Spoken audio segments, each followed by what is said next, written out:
Dalam kebenaran ada setitik kesalahan, dan dalam kesalahan ada setitik kebenaran.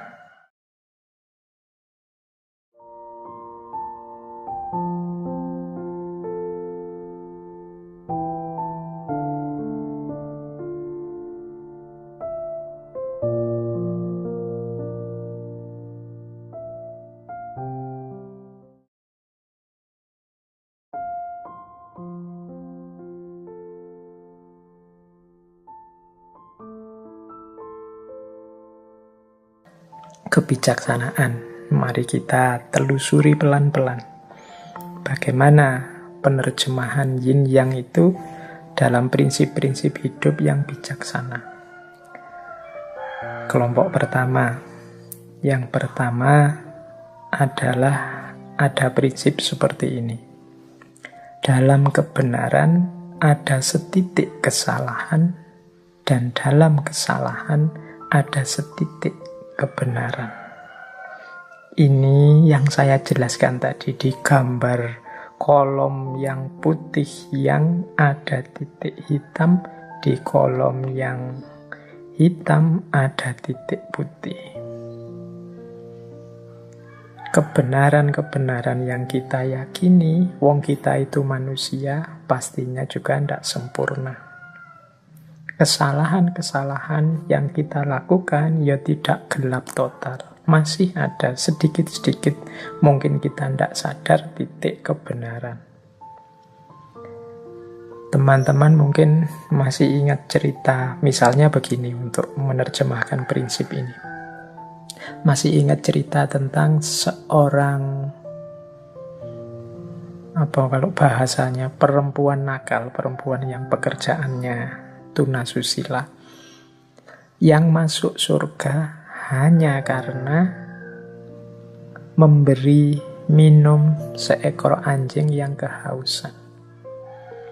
Itu kalau secara normatif pakai hukum moral sosial agama, perempuan ini kan perempuan dalam tanda petik ya, dalam wilayah yang hitam.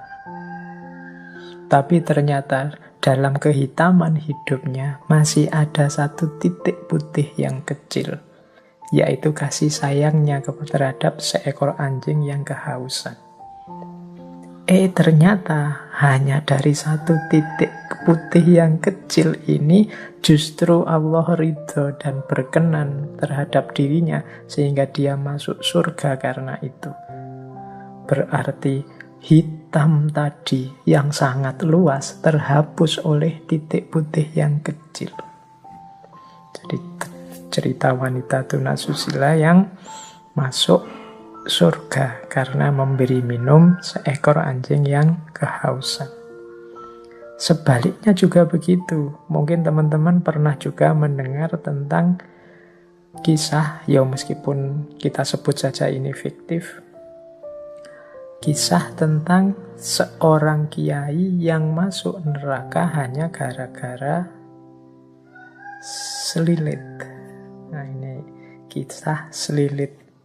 Selilit itu mungkin bagi yang tidak Jawa ya, selilit itu tusuk gigi.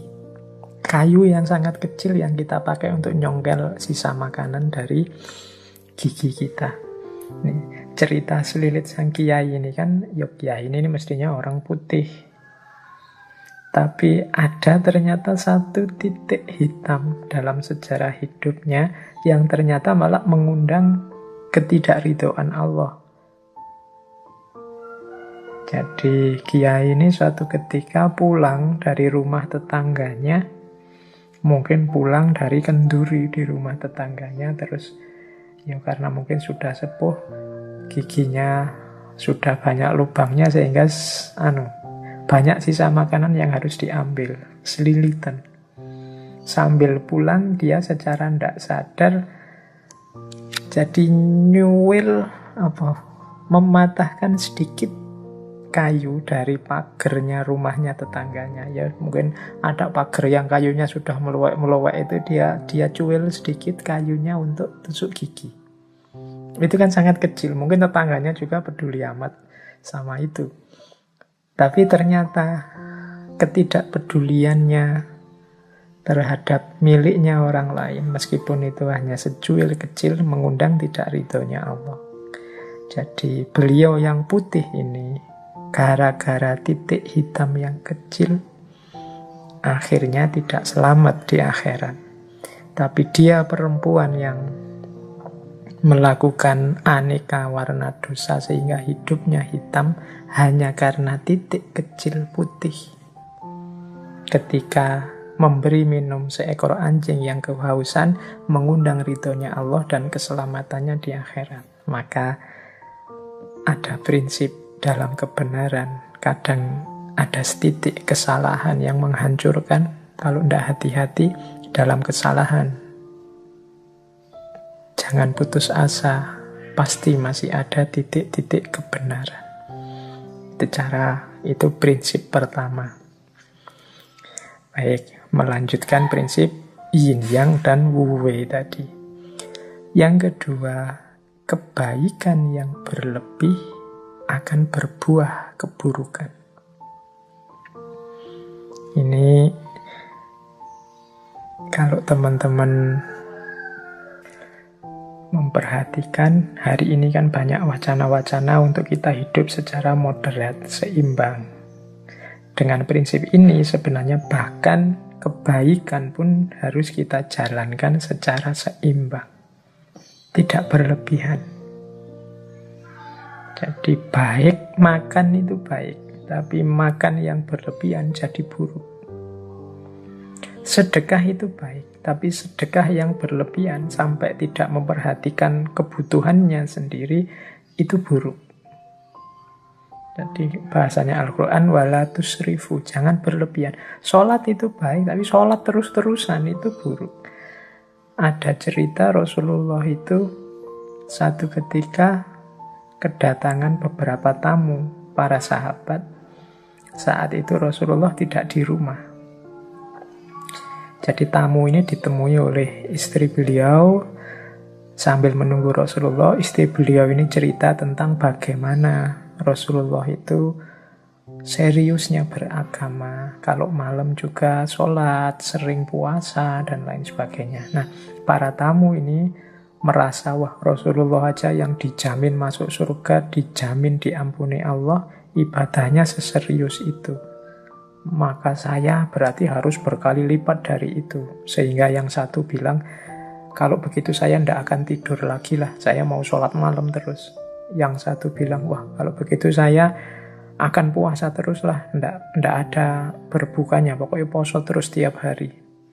Yang satu bilang, wah kalau begitu saya fokus dalam agama, menjauh dari dunia, saya tidak akan menikah, hidupku kupersembahkan pada Allah.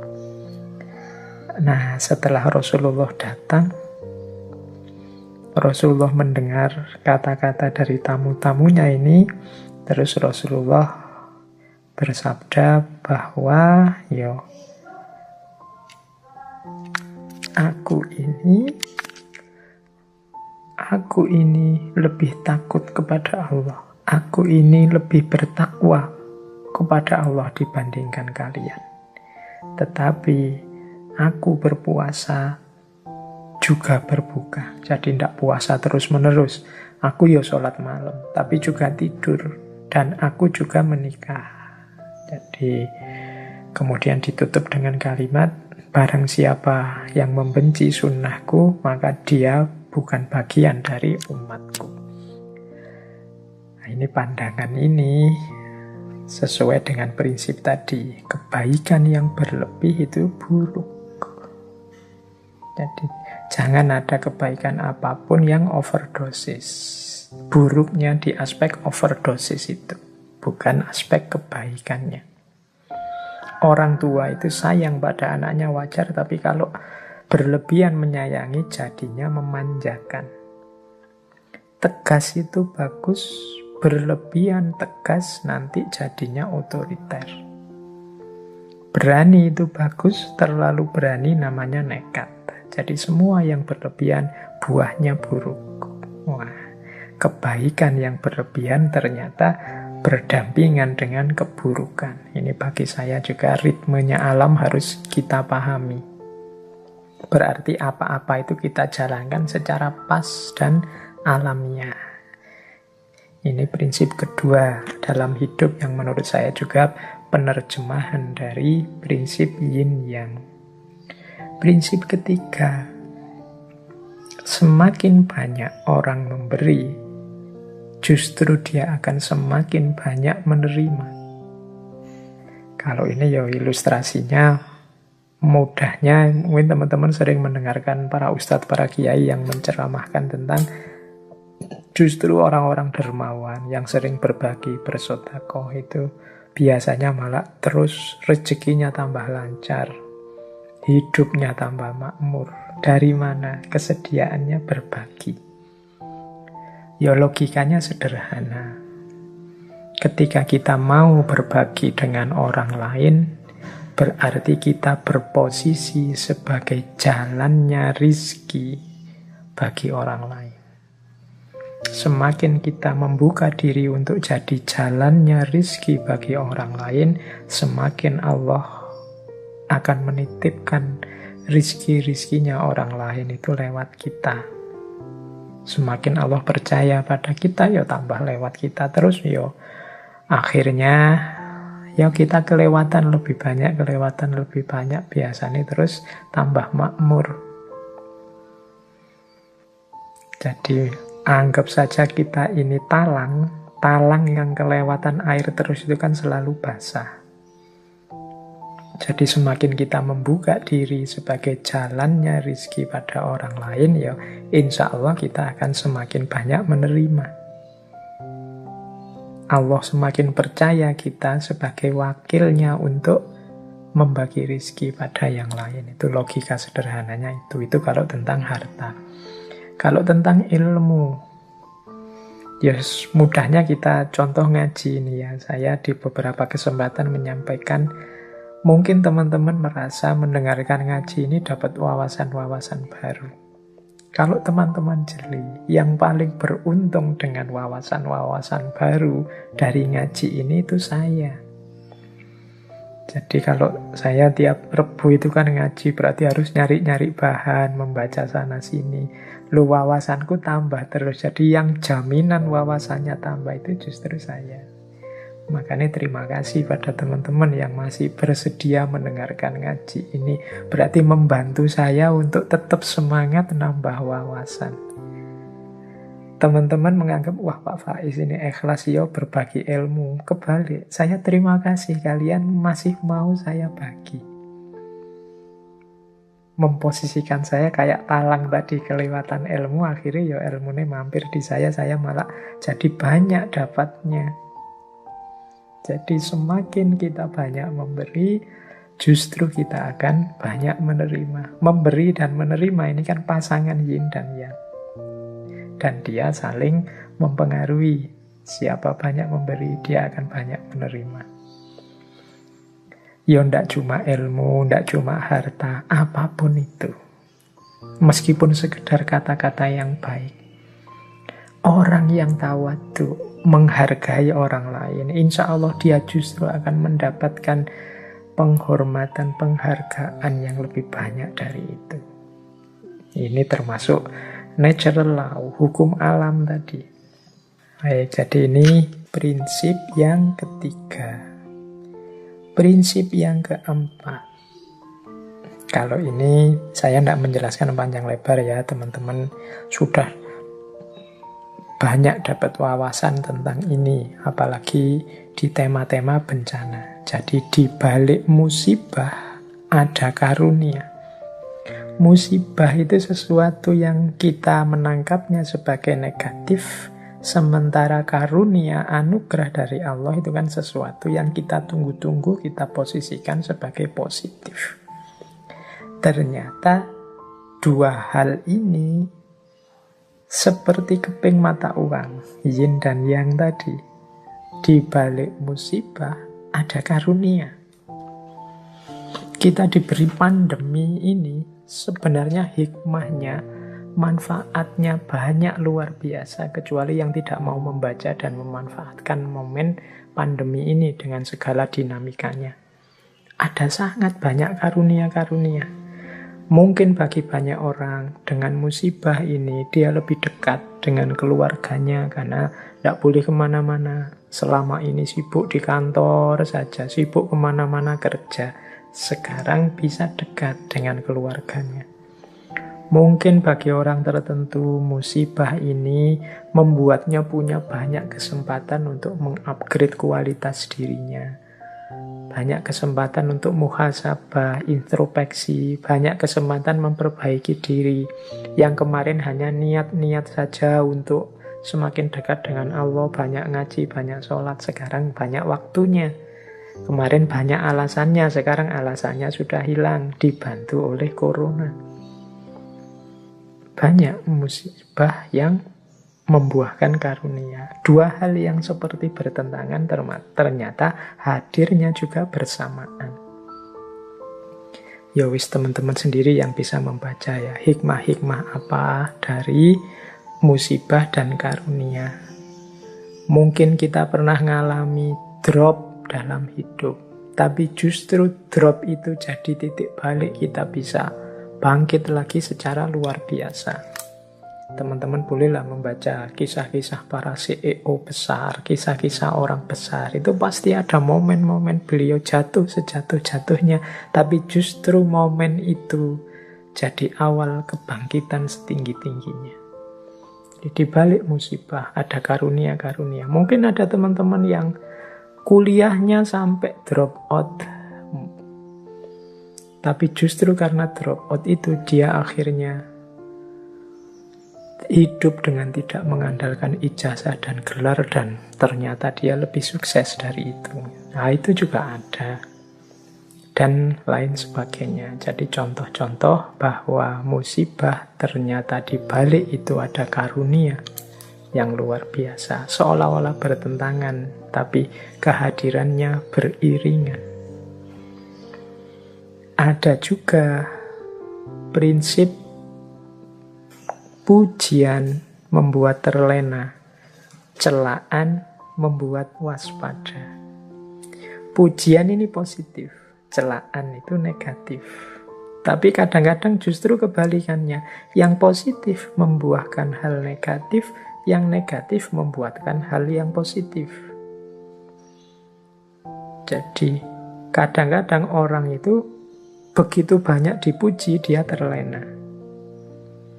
Padahal dia dapat yang positif, malah buahnya negatif. Tapi ada orang yang sebaliknya. Ketika dicela banyak orang, dia terus introspeksi, waspada, jadi semakin baik. Jadi mengalami yang negatif membuahkan yang positif. Mengalami yang positif tapi malah membuahkan yang negatif. Inilah lekak-lekuknya hidup. Maka teman-teman harus selalu waspada, selalu hati-hati. Karena hidup ini punya yin yang-nya sendiri. Kalau sering dipuji orang, pujian itu tidak menambah apapun pada kualitas kita. Tapi sangat mungkin justru membuat kita terlena dan tergelincir. Celaan juga begitu. Celaan itu kalau kita memang baik dan dicela orang, celaan itu tidak mengubah yang baik jadi jelek. Dan kalau kita jelek dan dicela orang juga, ya yang jelek tetap jelek, tidak jadi baik karena dicela. Jadi ini komentar orang dari luar. Celaan itu kita posisikan negatif, pujian kita posisikan positif. Padahal kadang-kadang justru dengan celaan itu kita jadi terpacu untuk semakin baik, sementara ketika dipuji orang kita merasa sudah besar, sudah baik, sudah tinggi, sudah penting, akhirnya kita terlena. Nah, hari ini kan peradabannya peradaban pujian dan celaan lewat komen-komen di medsos. Kita harus selalu waspada. Kita misalnya posting apa yang kelihatannya positif, bagus, terus yang like banyak, yang komen positif banyak, terus kita seneng, terus kita bangga, kita merasa sudah besar, kita merasa sudah tinggi. Akhirnya justru kita mandek, wong merasa sudah besar, akhirnya justru kita tergelincir. Sebaliknya kadang kita dikomentari jelek, kadang kita tidak dianggap, membuat kita terpacu untuk berkarya terus, lebih baik terus, dan sebagainya. Maka penting kita hati-hati, karena hidup ini ada yin, ada yang. Ada pasangan-pasangan positif dan negatif. Yang positif, pujian, ternyata ada pasangan sebaliknya, keterlenaan, ketidakwaspadaan. Yang negatif, celaan, ternyata ada pasangan sebaliknya, keterpacuan, semangat untuk lebih baik. Nah, terus ini ada quote selanjutnya dari paket wisdom yang pertama. Orang yang paling engkau cintai adalah yang juga mungkin memberikan sakit yang paling dalam kepadamu. Cinta itu kan sesuatu yang positif, kita gandengkan dengan kebahagiaan, kenikmatan hidup. Lawannya cinta itu seringkali sakit hati atau patah hati.